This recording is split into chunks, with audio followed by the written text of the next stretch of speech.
Most people look at the past and see a memory, a safe, unchangeable landscape of who they used to be.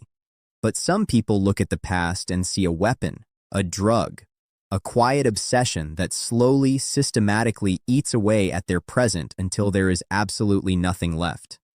In 1925, F. Scott Fitzgerald wrote a novel that every American high school student is forced to read. It's a book globally celebrated as the ultimate romance, a glittering, tragic masterpiece about a man who conquered the world just to win back the girl of his dreams. But today, we are going to turn off the bright lights of the roaring 20s. We are going to walk past the champagne, the jazz, and the mansions and enter a completely different room. Because if you read between the lines, The Great Gatsby isn't a love story at all. It is a psychological horror story. It is a profound, terrifying warning about what happens when you fall in love with an illusion. And the scariest part, you might be doing the exact same thing right now. Let's look at the crime scene. The plot seems simple on the surface. We follow Jay Gatsby, a mysterious, ultra-wealthy billionaire who buys a colossal mansion in Long Island. Every single weekend, he throws the most extravagant parties in New York. Hundreds of strangers flood his halls, drinking his liquor, dancing on his marble floors. But Gatsby doesn't care about the wealth. He doesn't care about the people. He doesn't even drink. He stands perfectly still on his balcony, completely alone, watching the crowd. Why?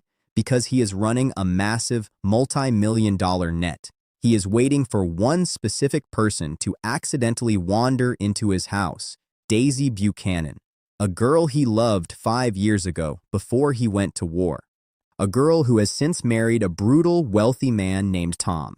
To a casual observer, this is breathtakingly romantic. A man rewriting his entire destiny, building an empire from nothing, just to catch the eye of his lost love.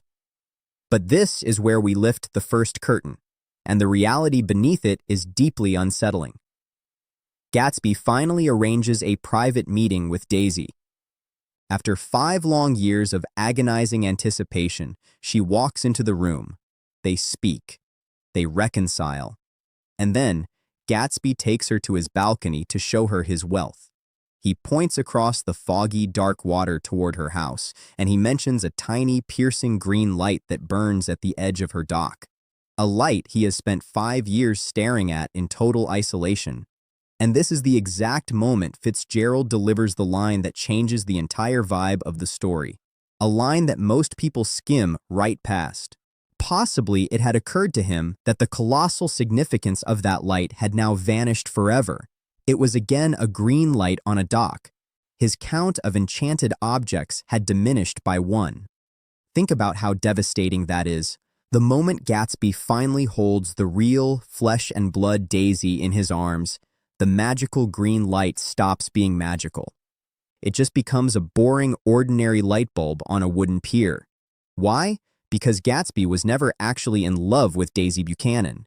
Daisy is human. She is flawed, she is shallow, she is fearful, and she is complicated. But for 5 years, in the lonely dark of his mind, Gatsby didn't build a memory of her. He built a monument. He edited out her flaws. He manufactured a flawless, perfect, divine entity. He fell in love with a ghost of his own creation. And the tragedy of Jay Gatsby is that the real Daisy could never, ever compete with the phantom living inside his head. He didn't want the woman standing in front of him. He wanted to rip open the fabric of time, sprint back to 1917, and live inside a memory that no longer existed. He destroyed his life chasing a dream that had already died 5 years prior. This brings us to the deepest part of the room, the part where we turn the mirror completely away from Fitzgerald's pages and point it directly at you. How many of us are living a life just like Jay Gatsby?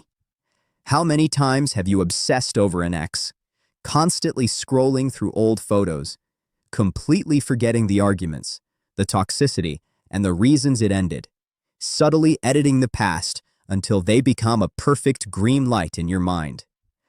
How many times have you told yourself, if I can just get that one specific job, buy that one specific car, or achieve that perfect aesthetic lifestyle, I will finally be complete.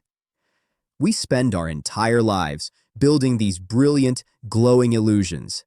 We throw massive internal parties, working ourselves to the bone, chasing a fantasy. And then, the universe finally hands us the thing we wanted. We get the job, we get the person, we get the lifestyle. And we stand there on the balcony, looking at it, feeling a terrifying wave of emptiness.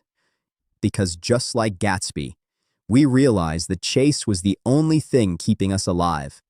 The illusion was always more beautiful than the reality. Don't spend your life building a mansion to house a ghost. The green light at the end of the dock isn't a promise of the future. It's just a distraction from the present. Unveil the illusion. Let the past burn out. Because you cannot build a real life while standing in the dark, staring at a phantom.